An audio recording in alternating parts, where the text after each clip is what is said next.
Bonjour, ravi de vous retrouver sur ce podcast avec Vivamundi. La beauté d'une langue tient à sa musicalité, sa structure, mais aussi sa richesse sémantique. Enrichissons-nous donc d'une expression idiomatique.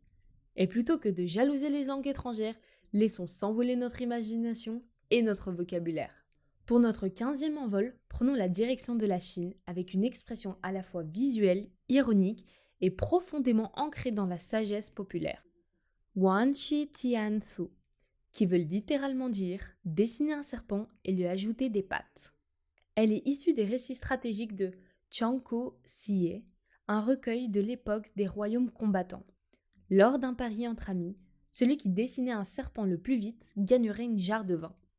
L'un d'eux termine avant les autres, mais au lieu de s'arrêter, il ajoute des pattes à son serpent. Cependant, ce geste inutile lui fait perdre son pari. Moralité de l'histoire, à vouloir trop en faire, on gâche l'essentiel.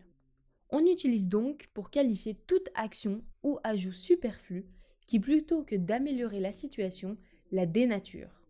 Une note de plus dans une œuvre, un mot supplémentaire dans un discours ou encore une fonctionnalité superflue dans un projet.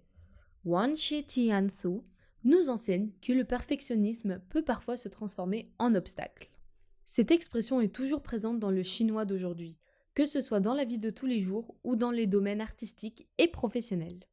Cette sagesse nous invite ainsi à l'équilibre et la modération, représentant deux piliers majeurs de la culture confluent en scène. Et vous, en voulant trop en faire, avez-vous déjà ajouté des pattes à un serpent ? Partagez vos impressions en commentaire.